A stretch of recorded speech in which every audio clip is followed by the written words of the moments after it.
Yeah, let me have that one. That's a modern. That's modern art.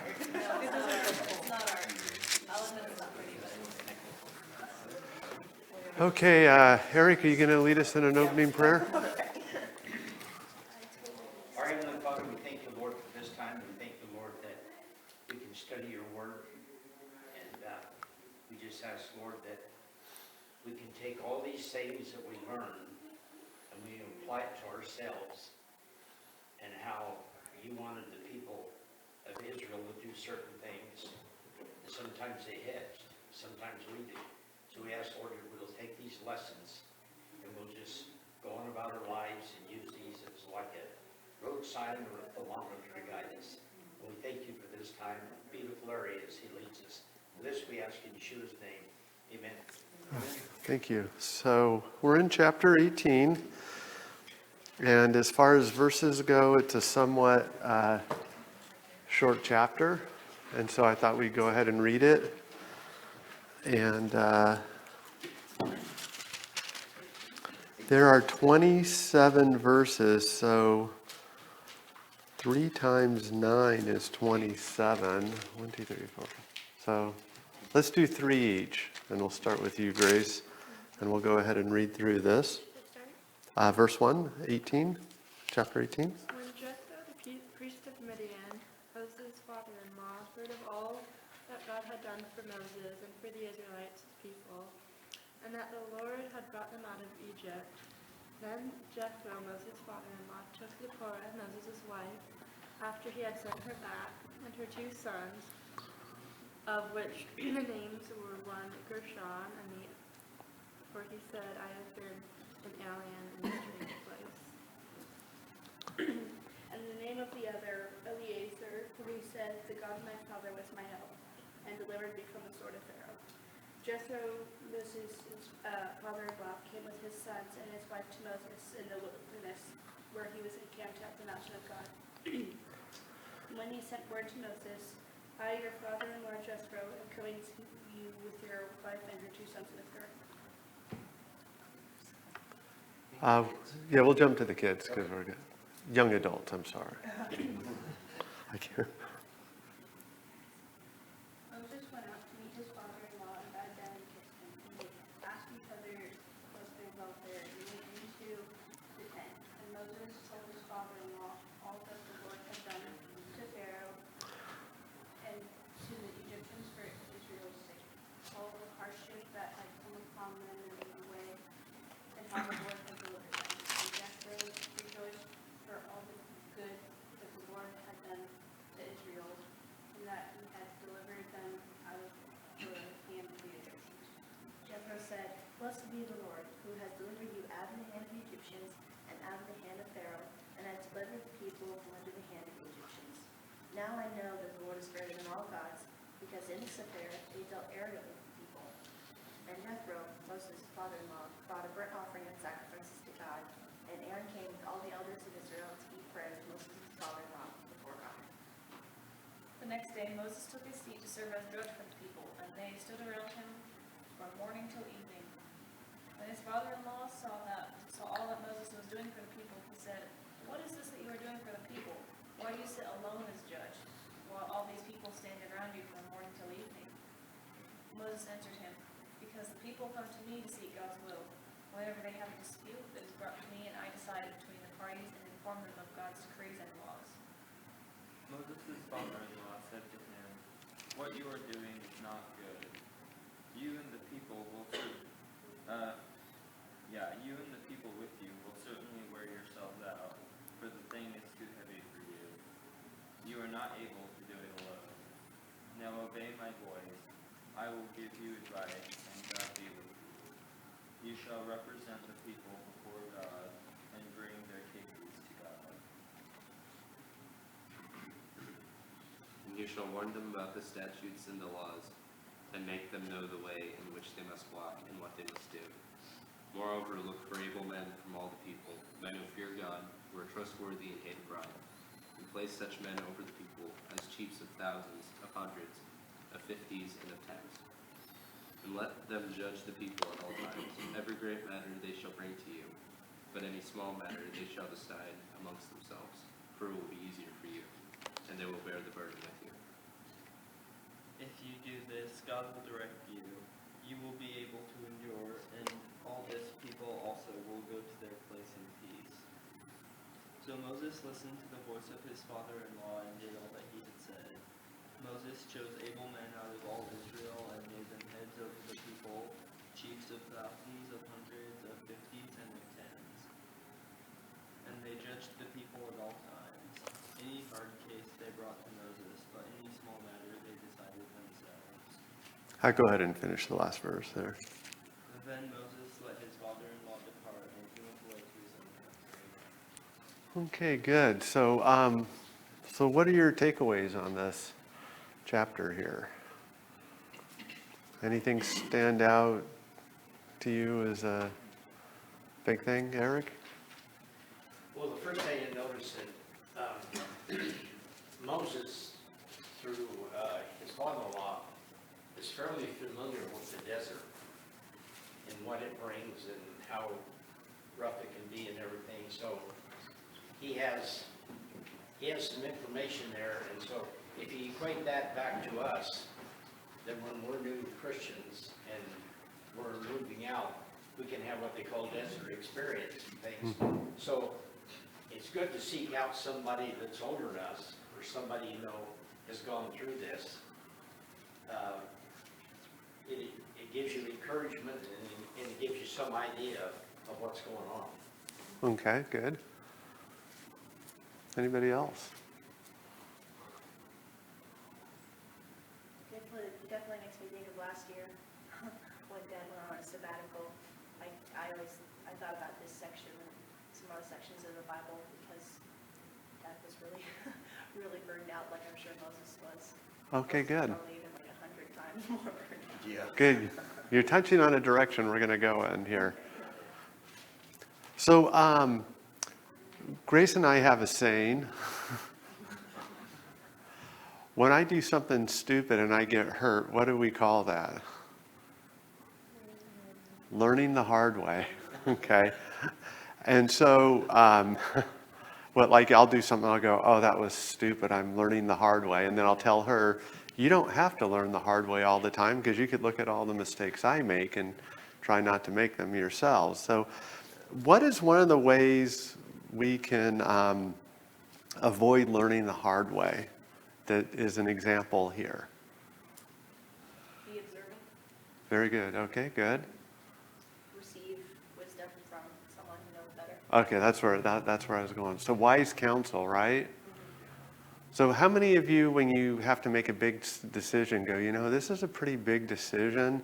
I may not be seeing all the angles. I think I'm going to seek some wise counsel. Do we think that way normally? Yeah, sometimes we do. It took about 4 decades for me to figure that out. Yeah. And by the time that happens, you are the wise counsel. So what do you think about that? You have God leading Moses, right? And then here Moses is, and he's just totally having a hard time. He has, you mentioned, Kevin, last week, possibly 2 million people. Probably easily 1.5, if there's 600,000 men there, and he's totally bogged down. Do you find it interesting that his counsel comes from Jethro and not God on that? So what could be a takeaway on that?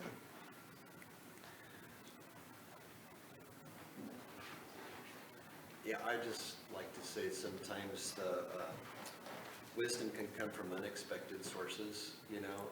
To me, I would think Moses would turn to Aaron, his brother, who's been his partner in all of this stuff, with the Exodus and taking the message to Pharaoh and all that kind of thing. But he doesn't seem to anyway. Jethro, his father-in-law, I don't really know if before this time, if he really knew this same God or not. We don't really know. Right. He offers sacrifices here and gives them great counsel. But sometimes advice can come from unexpected sources. Yeah, there's an implication in here, subtle maybe I'm reading into it, that Jethro says, now I see there is the one true God, which almost makes it sound like he had a doubt up to that point. And then here he is saying, here's how you need to manage these people. But did Jethro have management experience? He was the high priest of Midian, right? You're not allowed to ask the teacher questions. I don't know. Yeah. Yeah, he was a priest where he was, yeah. So I did some, well, I'm getting ahead of myself. So this idea of seeking wise counsel, when we're in our walk with God, remember we did that lesson, what is a walk? It's the way you live. Is God always going to tell us how to manage that walk based on this example? Or how to organize what we do in our daily lives. So for instance, there's a verse that says we hear the word before we believe it, or we read the word. Does the Bible teach us how to read? Not really, right? Does it teach us how to balance a checkbook? No. Does it teach us how to cook? No. And so there's certain tools that we have to be able to follow all of these things. And what I think is interesting here is that God's not telling Moses, or at least we don't have any evidence of it, here's how I want you to manage all these people. It's actually coming from a father-in-law. And then Moses is saying, hey, you know what? You're right. We need to do this difference. What are one of the other tools that Moses is using, or Jethro is telling him to use, to help minimize the burden he's having on his time right now? To teach them and it starts with an S. The statutes. There you go. Okay, good. So if you're a leader of people and you're wanting them to do certain things a certain way, would it make sense to teach them what the rules are and what's expected? Okay, so there's a two thing playing here. One is the management of people, and then the other is teach them the statutes. That hopefully minimizes everything. When he looks at this and says, okay, I want you to find able men, and he gives the criteria for the people that will be managing, let's just say, these subcategories, what parallels do you see in their criteria, say, versus the criteria of elders and deacons in the New Testament? This is the interactive part, you guys.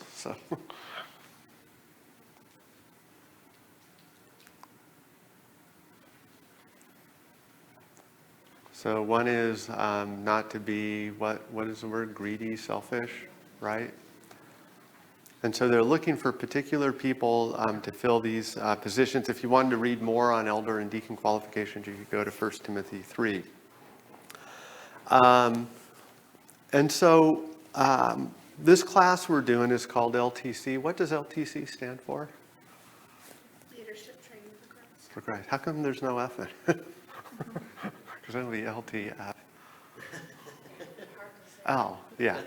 Okay, so what's interesting here is, so this is leadership training for Christ. You young people here, someday, I hope you're going to be the leaders of the next generation. I won't be here anymore. Kevin won't be here. Eric definitely won't be here. I'll miss him. Actually, I'll be well, hopefully we'll be in the same place, right? So there we go. But you guys are going to be the leaders, okay? You women, hopefully someday you're going to be the wives of leaders in the church. And so that was the theme I kind of wanted to pull from this is, how will this teach you young men to be leaders moving forward, and what can you wives learn, potential wives, learn from this also? And so what's interesting is when I study things, I usually go off on tangents, if you can't tell. And I have to go, no, we got to get back to this, right? But so I did some research, and I'm like, this This was written about 1500 BC, so this is about a 35-year-old situation that's happening right now. And it might be one of the oldest written plans on how to manage people that I could find anywhere. So I'm like, okay, cool. Usually I have an idea. I start doing searches on the computer. That makes it easy. I couldn't find anything. I searched, what is one of the oldest business plans ever recorded? And most of them go back a couple hundred years ago. Okay, and then I was like, okay, well, there has to be something. And the oldest thing I could find was rules for conducting business, but not how to manage people. Okay, and so this was strange to me. The other is this may be one of the most ancient recorded occurrences where someone says, you're working too hard, you're going to burn yourself out. Okay, and so I thought that was pretty fascinating. So we're dealing with a couple things here. One is Jethro saying to Moses, you got too much on your plate. You can't handle this. He says, this is bad. You notice that? That's pretty specific. It's not like, hey, I think you're making a mistake. Can we talk about this? He's like, this is bad. You're not going to be able to keep up if you keep doing this. And you need to come up with an organizational system for how you're going to manage people. Now, let me ask you this. Should we treat the church the same like a business sometimes? So I like to think of three different entities. We have the church, we have the government, and we have private business. Now, if you're private business, you're profit-driven, you're service-driven, you're competition-driven. Okay? If you're the government, you're there to complete a task, but generally you're not competition-driven. If you're a firefighter or a public works person, you're not competition-driven because there's no one else necessarily trying to take your job, okay? You are service-driven, meaning you have to complete a task, but you're not profit-driven because the money comes from property taxes, okay? When we look at religion, we're not profit-driven, okay? Are we service-driven? Yeah, we have a job that we have to do this. Do we have competition? Yeah, it's the devil and people that believe false doctrines.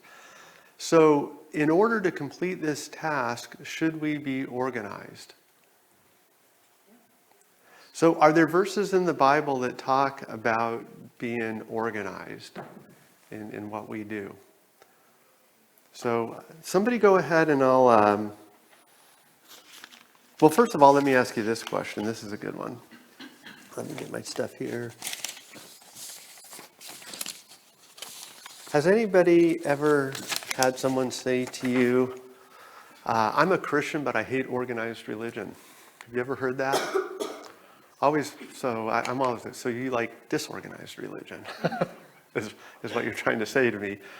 And so I looked that up, and this was kind of interesting. So the term organized religion is supposedly a noun, and it says a religion in which rules exist to govern the means by which adherents participate in religion, whatever that means, an institution to express belief. Another one was organized religion, also known as institutional religion, in which belief systems and rituals are systematically arranged and formally established. And then there's some guy that was a philosopher in the 1800s that wrote about it. But should we be organized in what we do here as a church? Yes. We should. And do we have verses that support that? So I'm going to give, let me have some volunteers. Somebody look up Luke 2:49. And then somebody else, John 17:4. And some more. You'll take Luke? Okay, and then somebody take 1 Corinthians 14:40. We'll take John. You'll take John? Okay. Do I have a taker for 1 Corinthians? You got, okay. It was 1 Corinthians 14:40, and then the next one is 2 Timothy 4:7-8. Wait, 14:40?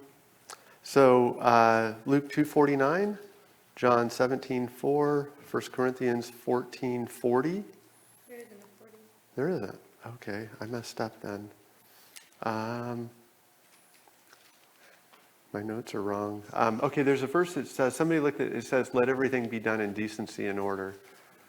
Does anybody have that one memorized? I forgot it. Does anybody? We'll look that up in a little bit.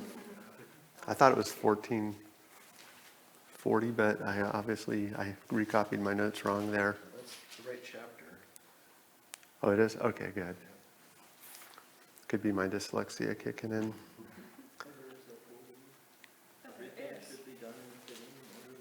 Oh, there is a 40? Okay. You might be in 2 Corinthians. I'm in first. First, okay. Huh, okay. So let's go ahead. Who has Luke 2:49? Me. Can you read that for me? Why were you searching for me? He asked. Don't you know that I have to be in my Father's house?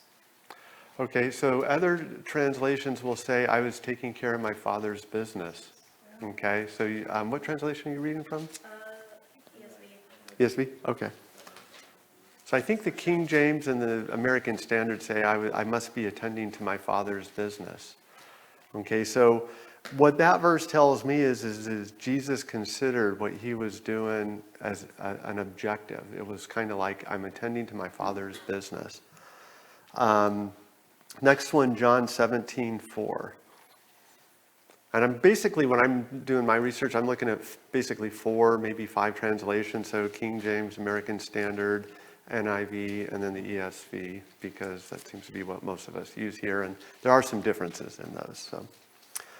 So I'm watching my time here. So who has John 17:4? Can you read that? Yeah. I glorified you on earth, having accomplished the work that you gave me to do. So what does that tell you in that verse here? I accomplished the work you gave me to do. He was here for a purpose, right? There was an objective. So Jesus considered it to a certain degree business. He says, my Father's business, and he had an objective. Okay, so sometimes when we look at Jesus, we think of him as kind of wandering aimlessly. Hey, look, there's a crowd over there. Oh, hey, get down from that fig tree and come down. And hey, let's go do a sermon over here on the water. One of the things, I don't think things are as haphazard as maybe sometimes we think. I actually tried to do some research on the wilderness of wandering and find out if that really exists in the Bible, because were they really wandering? Or was this all part of the plan? Okay, and so when you think about that, and there's a message here that God delivers on his promises, is that there's things that may appear to be haphazard or wandering, but at the end, who wins? Jesus does, right? So there was a plan, there was an objective. Jesus considered it business to a certain degree. And when he prays to God before his crucifixion, he says, I finished the job you sent me to do. Okay, and so he had this objective. Who has 1 Corinthians 4? Could somebody else read that if there is no 40? 1 Corinthians? He was looking in Chronicles. Oh, okay. You learn the hard way not to look at the top. I think I have it this time. Let me just get there. Okay. Someone else could try to. It's a short verse. But everything should be done in a fitting and orderly way. Okay, other verses say, let everything be done with decency and order, okay? And I believe they're talking about the worship service here. So when we look at what we do here, we come here, we have this class, and we're going to get into this in a little bit more detail. At the meantime, there's a children's class happening.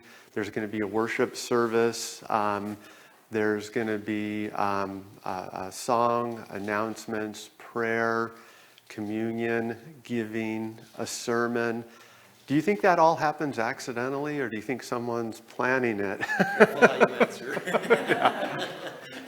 So there takes a lot of work to have everything happen in decency and order. And Kevin, a couple days before these things happen, he sends us out an email, and it's called the Order of Worship. Okay, so we all know what's going to happen a couple days before, so we could prepare and do everything in decency and order. And believe it or not, the skills he's practicing there are business, organization, and how he does that.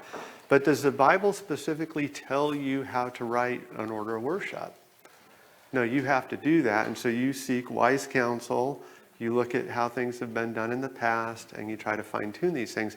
Kind of like what Moses is doing here with Jethro, okay? He's forming an organization on this. Okay, who had 2 Timothy 4, 7 to 8? Can you read that for us? I have fought the good fight, I have finished the race, I have kept the faith. Henceforth there is laid up for me a crown of righteousness, which the Lord, the righteous judge, will award to me on that day, and not only to me, but also to all who have loved his appearing. So again, you guys have heard me, one of my favorite verses here. You know, my time of departure is at hand. He knows he's going to die soon. He says, I fought the good fight. I finished the course. Some say my course, meaning he had an objective. He had, in a way, a business plan, which I believe Jesus kind of had. It insinuates to that. And he says, I finished the plan, and I fought the good fight. Henceforth is laid up for me that crown of righteousness that the righteous judge will give to me that day. Not to me only, but to all them that loved his appearing. So Paul saw what he had to do as a plan. The course is a destination. Courses start and have a finish line.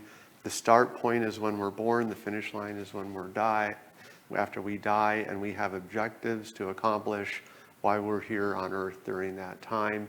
And if we accomplish those objectives, and remember, grace is the major component, what do we get at the end? The righteous crown. Okay, good. We get the righteous crown, and what is that symbolic of?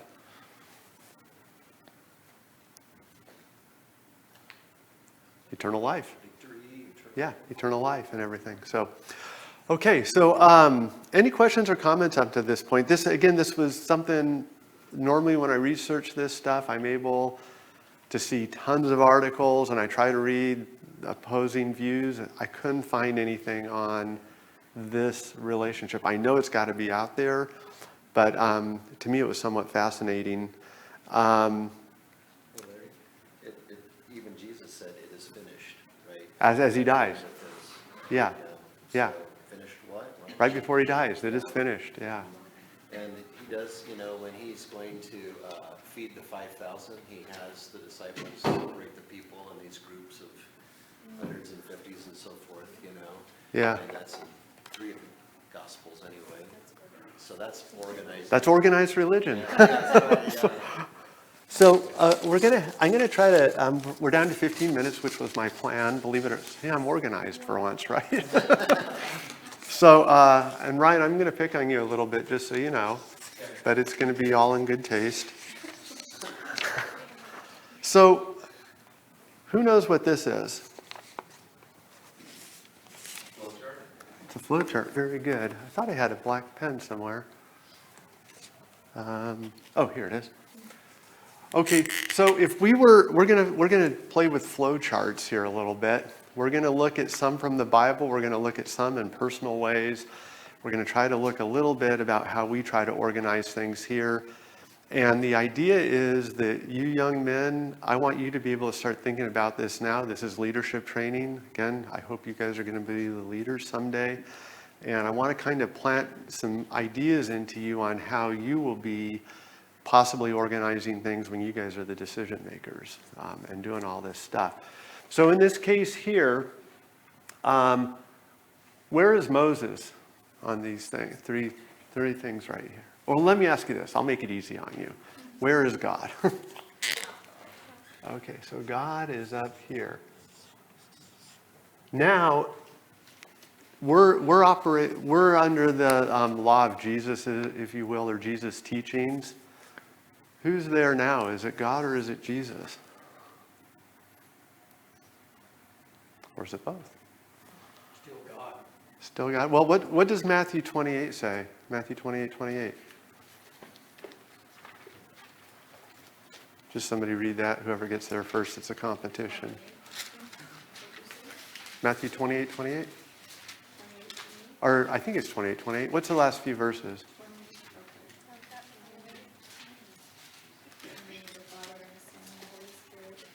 says, all power has been given unto me on heaven and earth. So who has all power on heaven and earth right now? Jesus does. And it was given to him by God. Okay, very good. So just again, pointing out one of the differences in the New Testament, when we look at a flow chart, if we have time, of how we're organized here, we're going to see Jesus up here. Now, we could argue they're the Trinity and they're all together, okay? But you get that? Who's in this box right here? Moses, okay. Did I spell it? Oh. Okay. Who's this over here? He's not in control, but he has influence over the leadership. Jethro, okay. How do you spell Jethro? J-E? So you have Jethro, okay. So when we look at a flow chart, and there's no set rules on this, but this is the leadership part here. And then there's advisors that are people that aren't a part of the leadership team, but they make suggestions and recommendations. So, and then down here, if we look at this, I believe it's one person is in charge of 10. Okay, these pens aren't working that good. One person's in charge of 10, and then one person's in charge of, how many was it? 50? Was it 50? Right? And then, or maybe that's a 50, and then we have 10. So we see this flow that goes up like this. You see how that works? What's your name again, sir? What's your name again? John. John. You're in the military, right? Yes. What happens when someone down here goes like that? It's no brainer. That's called breaking the chain of command. The chain of command, exactly, right? And that doesn't work very well if that you do that, right? Okay? And so, and what entity right now is trying to do that? Is that happening? Anybody following the? Let me throw a monkey wrench to that.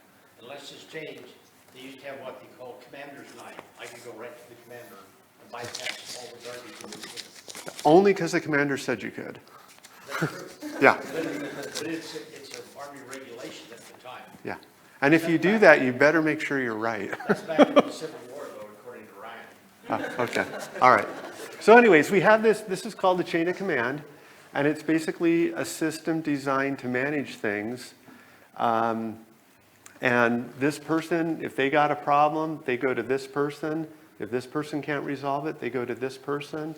If this person can't resolve it, to here, and then to here, and then Moses makes a decision based on the will of God. Kind of see how that happens there, the flow of things? Okay, so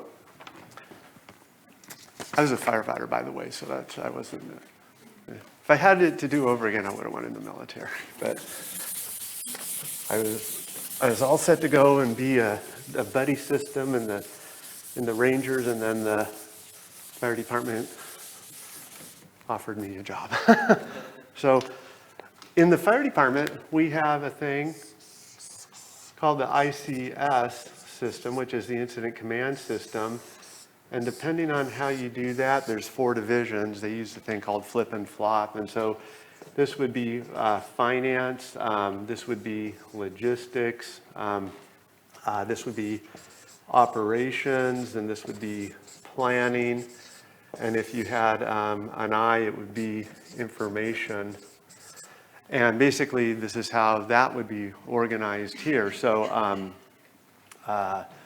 for example, logistics, okay, Ryan, you're a firefighter, right? So you go out there, you respond to a fire at 11 o'clock in the morning, it's 9 o'clock at night, and somebody goes, we need to feed these people.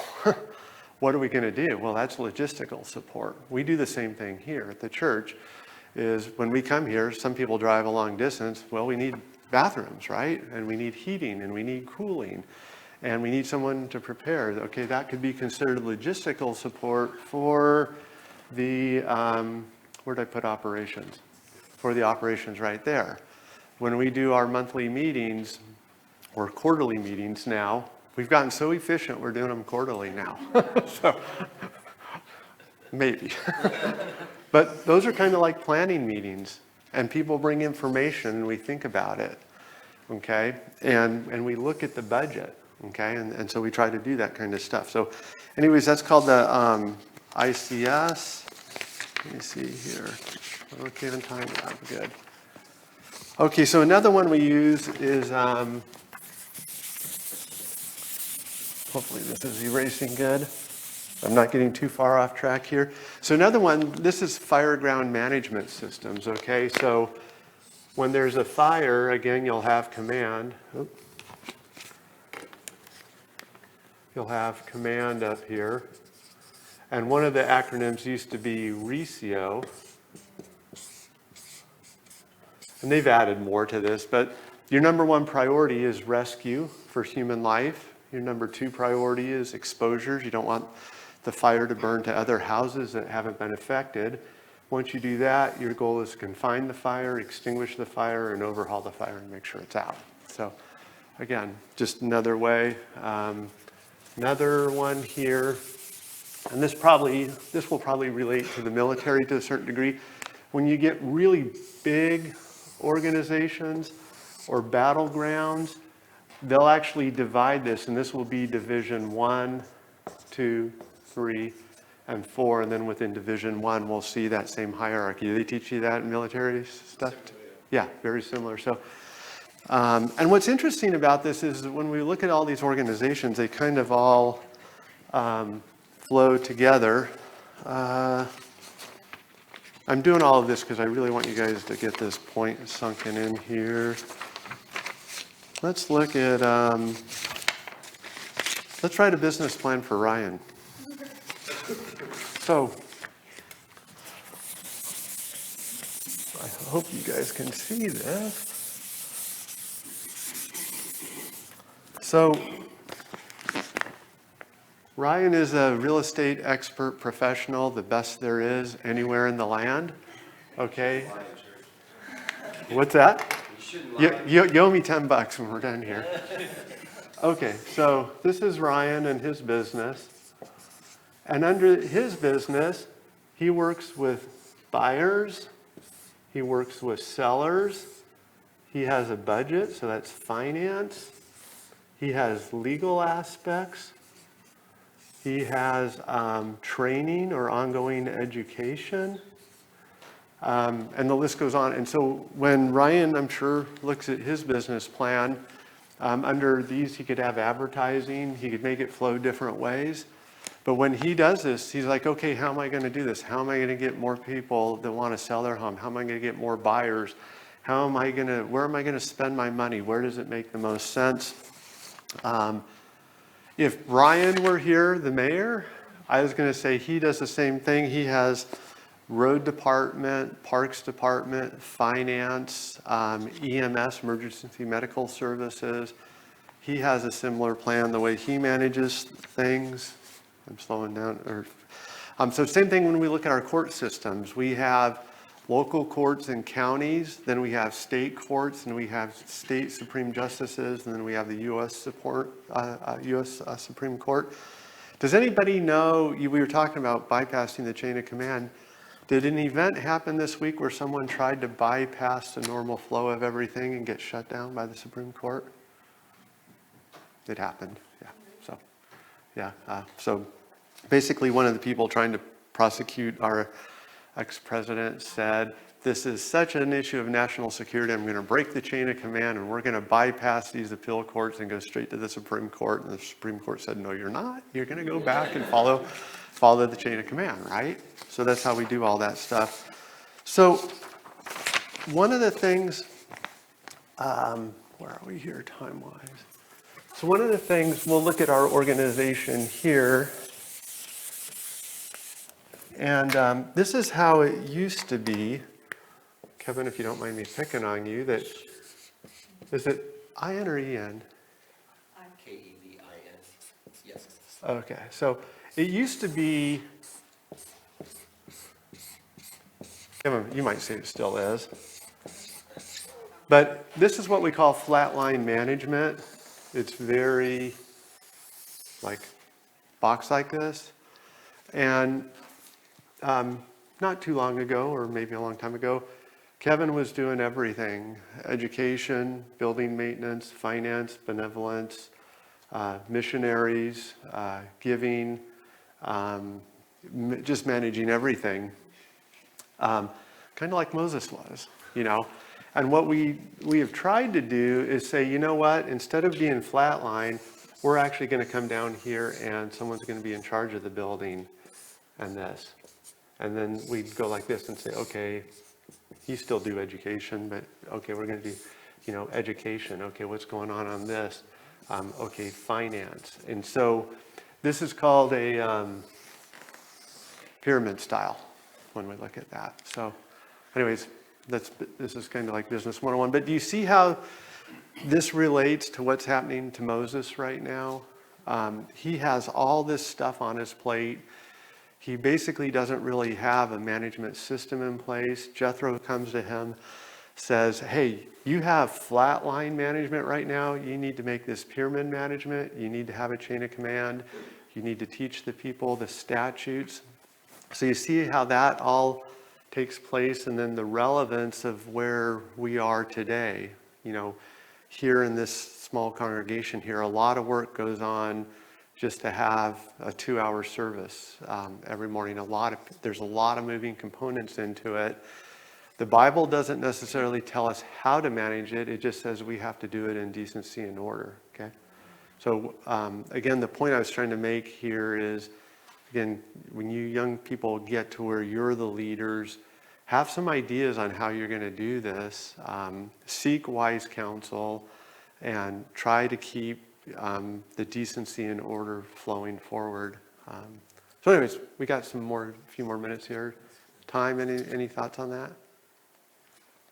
I was just thinking how part of this too is, he says, look for men who fear God and are trustworthy and hate a bribe. So Yeah. character is a really important part of it too. And seeing, and then in the New Testament when Paul tells Timothy and so forth about getting elders, you know, there's something about the way it's formed, but it's also about the kind of people Right. that you want in those public positions. So. Yeah, you want people who can make decisions. And then one of the other things, what were one of the qualifications for an elder? Not a novice? Not a lover of money. Not a lover of money, right? Different things. Yeah, and do we see that today in the world where people take bribes, people go into political office broke and come out multimillionaires? We don't see that, do we? Right? No. So in the church, when we look for those and we say, okay, who are the leadership? We don't want them to have a love of money. We want them not to be a novice. We want them to be knowledgeable on what the scriptures are. So, good. Willingness is another one. Yeah. You may be qualified, but if you're not willing, then that's a problem, right? So like in your flat line, one of the main reasons for them having that flat line is not having people that are willing to help. Right? Yeah. So that's a mindset that we need to have, especially as a young one growing up, that they need to be thinking about being willing to help and be those leaders, even if it's a stretch. Yeah, and there's verses, what was it, Apostle Paul that said, I became an apostle or preacher by necessity. He says, I'm betwixt wanting to go to be with God in heaven versus being here on earth. One of the first things they list in, I think it's Timothy or Titus for elder qualifications is you have to desire it. You have to desire that to do it. Another verse, there are many body parts, but one body. You know, and this is kind of a call, everybody, you all need to be involved in this. Even if you don't feel one of these, even if, you know, I hate to say it, you're one of the, at these levels, it's all those things coming together that make this a successful local congregation here. So, anyone else? No? Okay, so one of the things I'm trying to incorporate when I do these lesson plans, get it planned, is what are the main takeaways? Okay, so I got 3 main takeaways from chapter 18. Have a plan, okay? Don't be haphazard in your walk with God. Have a plan. Seek wise counsel while you can. Don't learn the hard way. And God keeps his promises. So we're going back 3,500 years ago. God made promises to Abraham. He made promises through all these characters we read about. It's not that God was successful by accident, okay? There was a plan. It's initiated. I'm going to go out on a limb and say the majority of the plan has been accomplished. And when we look at a promise and we say 80% of this promise has been fulfilled, we got time left, it gives me confidence the last part will be fulfilled too. And that's all when we ultimately leave the earth, we're judged, and we end up in heaven. So remember, God keeps his promises. So, okay, that's it. Thank you.